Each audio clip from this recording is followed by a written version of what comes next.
Quero dar as boas-vindas a todos vocês que nos sintonizam via internet, rádio, televisão, em toda parte do mundo.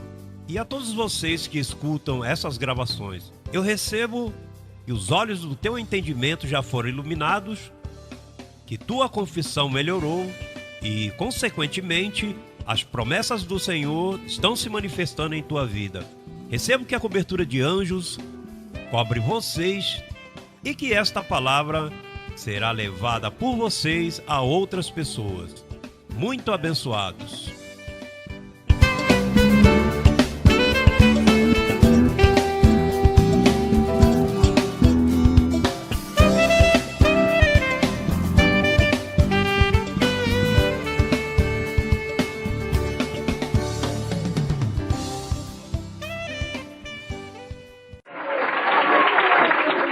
Mas nós, creia-me, preste atenção ao que eu vou dizer. Nós, preste atenção, queremos fazer o que Deus disser.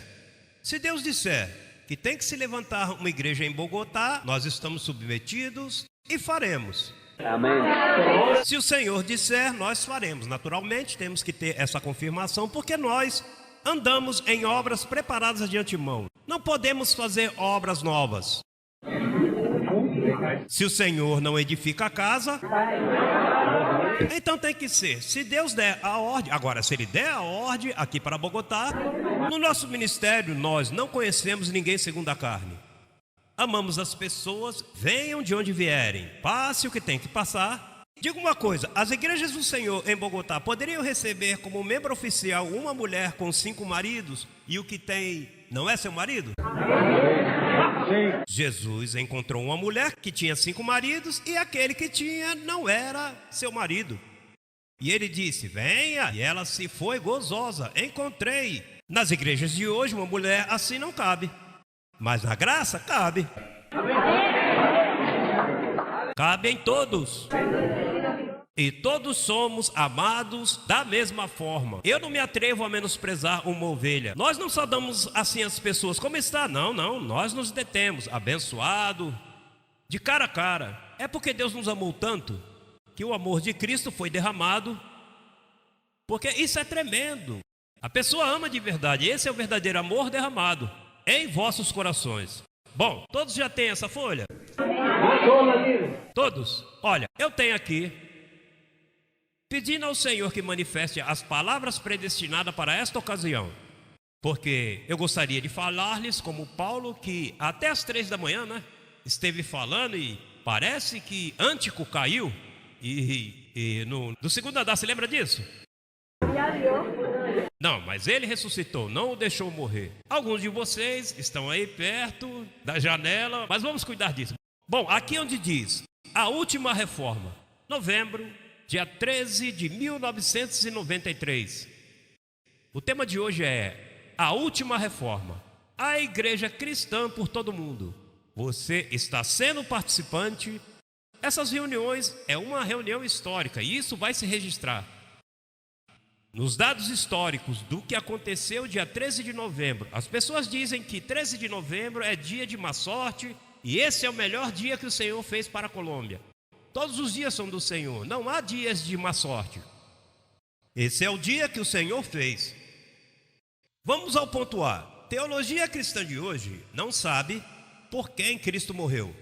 Ouça, olhe para mim agora. Os cristãos de hoje, por todas as partes, não somente em Bogotá, de todas as denominações, quase todos, não podemos dizer todos, mas quase todos, 90 e tanto, bem alto por cento, não sabe por quem Cristo morreu. Eles pensam que Cristo morreu por todo mundo. E já começamos a coisa estranha. Pastor, e você vai dizer ao contrário? Não, a Bíblia vai te dizer, preto e branco, 1, 2, 3, 4, até que você saia da tua lógica. Vamos a Mateus, capítulo 20, verso 28, bem rápido. Todos com Bíblia, manejando essa espada, manejá-la rapidinho, porque o tempo urge. Mateus, capítulo 20, verso 28.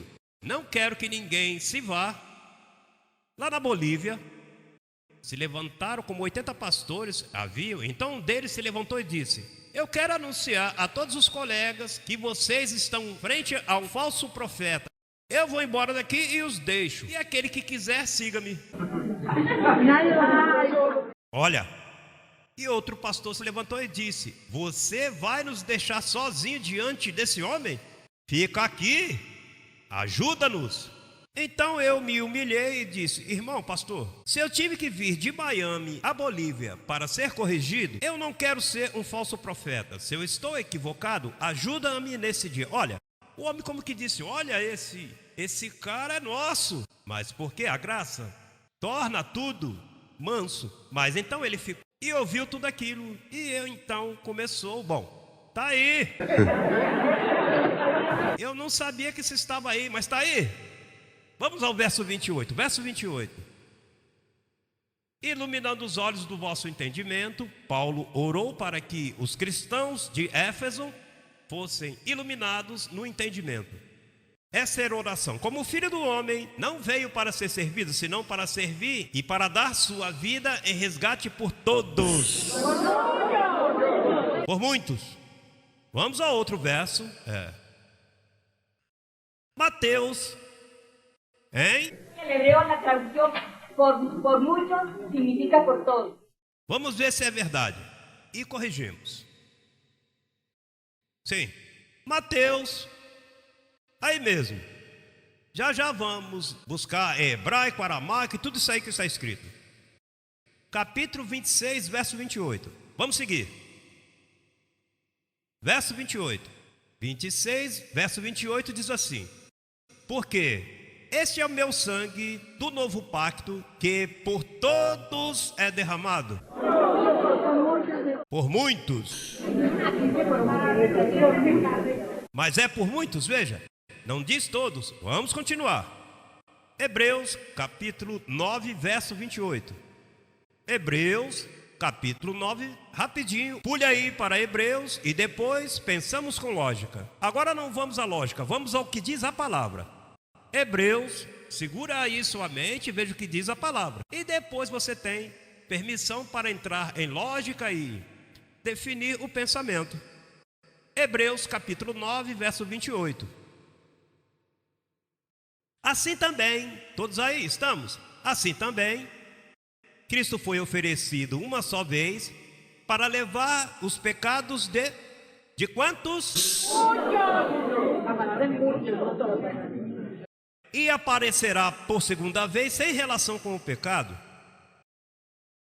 para salvar aos que o esperam. Hebreus capítulo 1, volte aí alguns capítulos, capítulo 2, verso 10. Todos aí?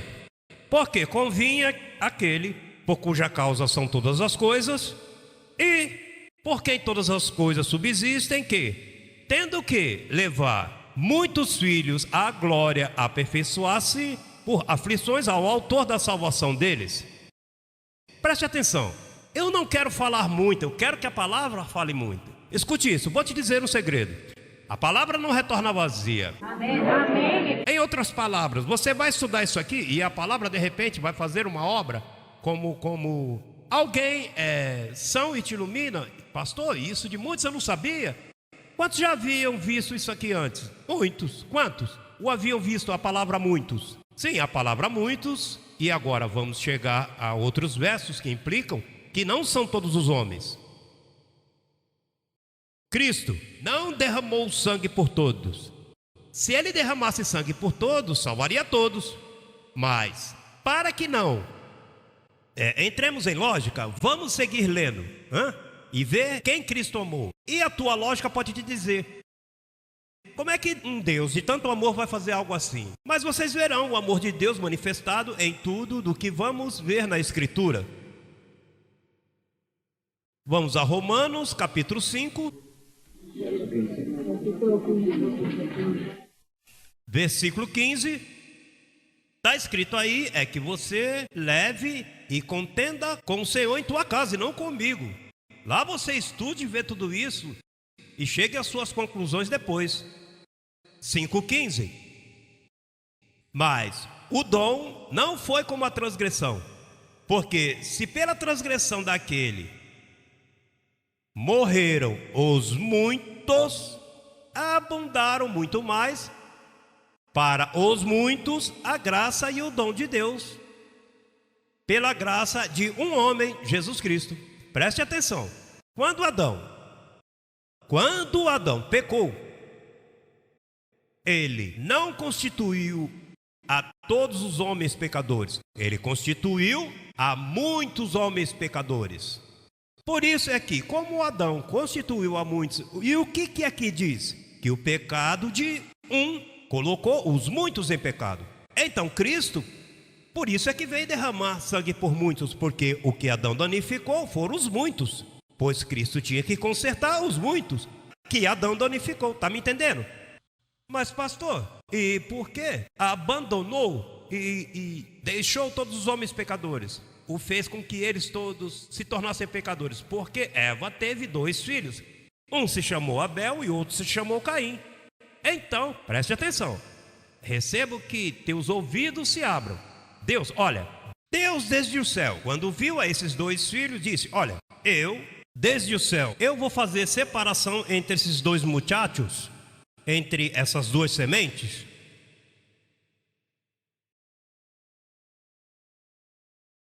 Desde o céu, olha, eu vou colocar separação entre a semente da serpente e a tua semente. E o que aconteceu, pastor? Porque o ventre de Eva teve 2 filhos, e um era a linha de Deus, e o outro uma desobediente, que não sei se terei tempo de explicar-te hoje, porque uma serpente não pode ter uma semente. O que acontece é que houve uma desobediência no Éden, e se comparou com a serpente. Mas aí, por dizer assim, a Bíblia não diz isso, mas por assim dizer, eu digo, o ventre de Eva se partiu em 2.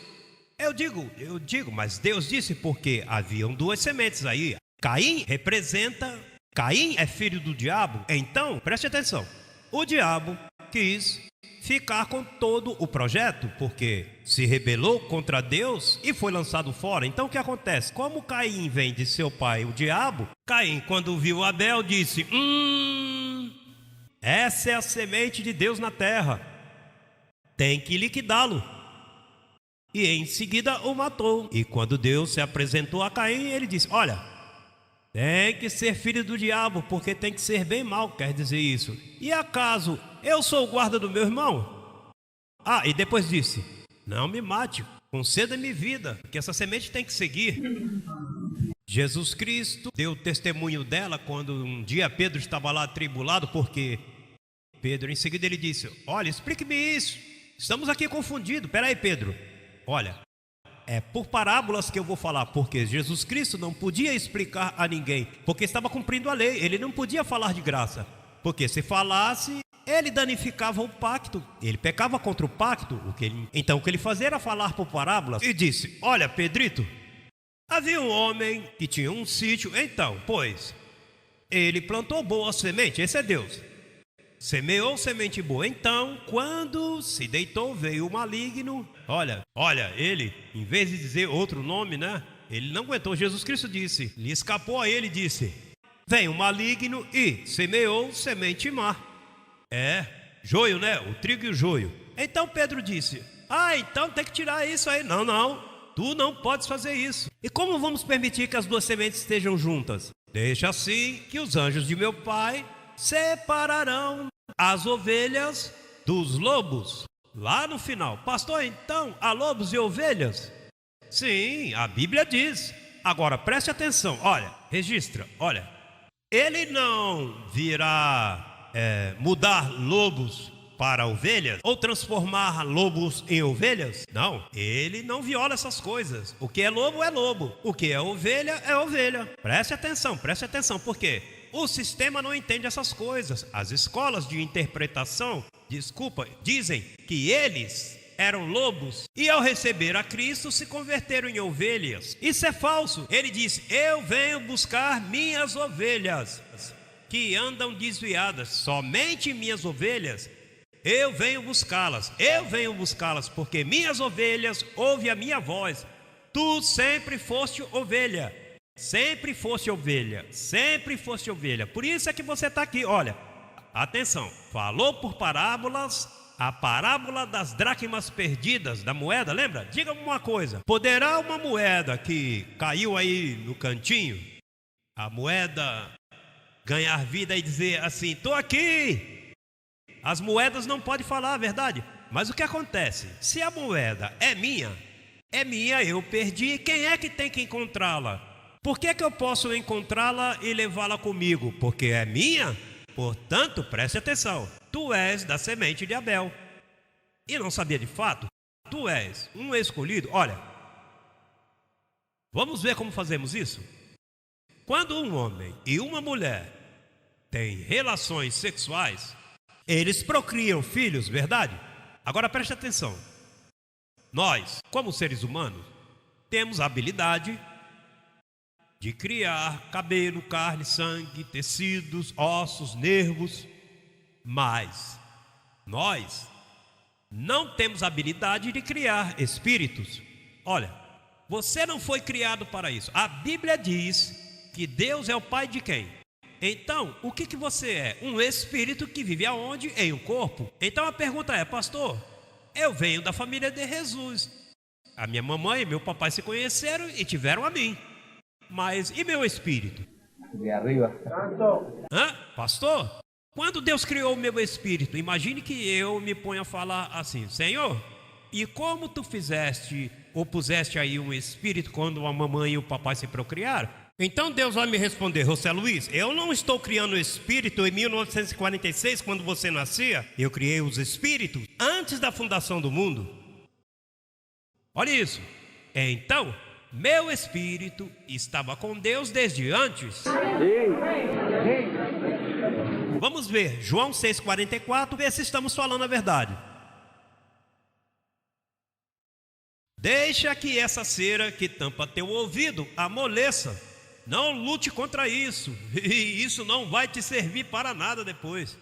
Fique aí tranquilo. Olha, quando alguém está com alguma coisa, deve ficar tranquilinho, deixe que te operem. Porque não há dúvida que você tenha que nós não possamos responder a você com a palavra. Não importa a pergunta que seja, nós vamos te responder biblicamente. Não com um verso, com um montão de versos. João 6,44. Ninguém pode vir a mim se o Pai que me enviou não o trouxer, e eu o ressuscitarei no último dia. Está escrito nos profetas, agarre isso aí, e serão todos ensinados por Deus, assim que todo aquele que ouviu o Pai e aprendeu dele, vem a mim.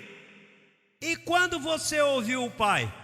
Quando o teu espírito, Jó diz, quando as estrelas e os filhos de Deus se regozijavam antes de fundar a terra. Olha como Deus te ama. Se você soubesse o amor, imagine agora, o pastor de pastores te diga, minhas ovelhas, meu pai foi quem me deu, é maior que todos e ninguém poderá arrebatá-las de minhas mãos. Diga comigo, eu sou um espírito que vivo num vaso de barro.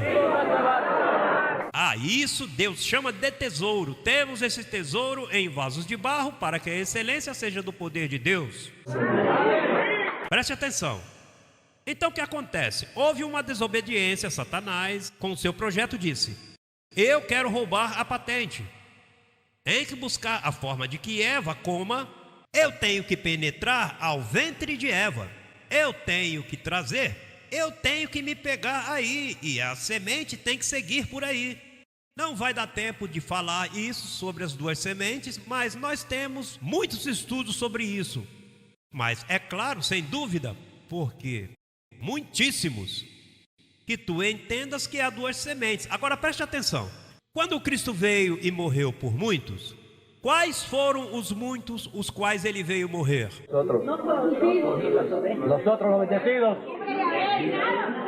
Preste atenção. Sabe por que Cristo não pôde derramar sangue por todos?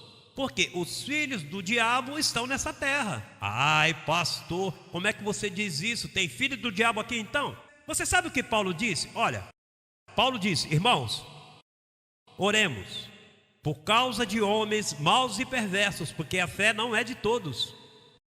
Tem gente que entra na igreja. Sabe como a semente de Caim sobrevive na igreja? Com mandamentos. Não vista isso, não vá ali. Ele somente, sabe, ele imita. O filho do diabo só pode imitar, sabe? O filho do diabo não pode comer isso que estamos falando. Eles não comem a palavra, porque isso identifica eles. Essa é a forma de identificar o lobo e a ovelha. Assim é. Somente quem come essa palavra são as ovelhas. Amém. E se gozam no Senhor.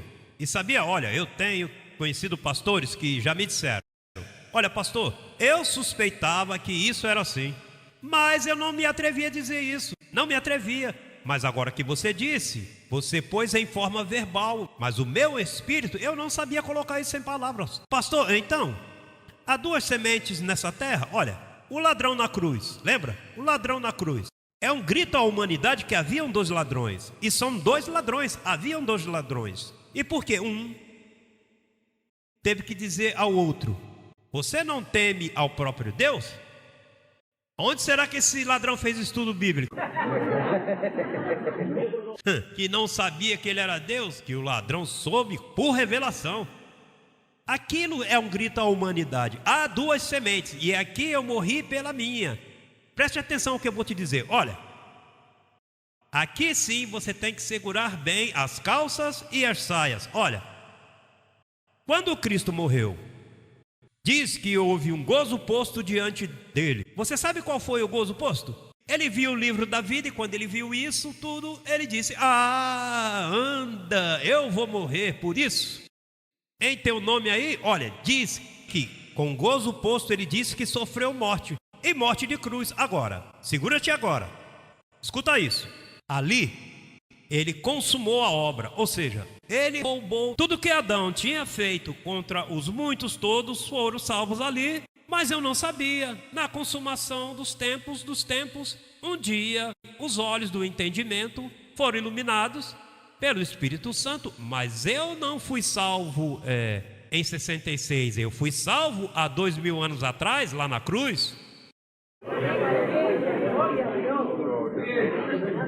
Sabe que a pessoa, em sua ignorância, diz: não, quando eu aceitei ao Senhor em 1900 e tal, rapaz, essa forma de falar, esse não é o idioma. Quando eu aceitei ao Senhor, sabe o que Cristo disse? Vocês não me escolheram, eu vos escolhi.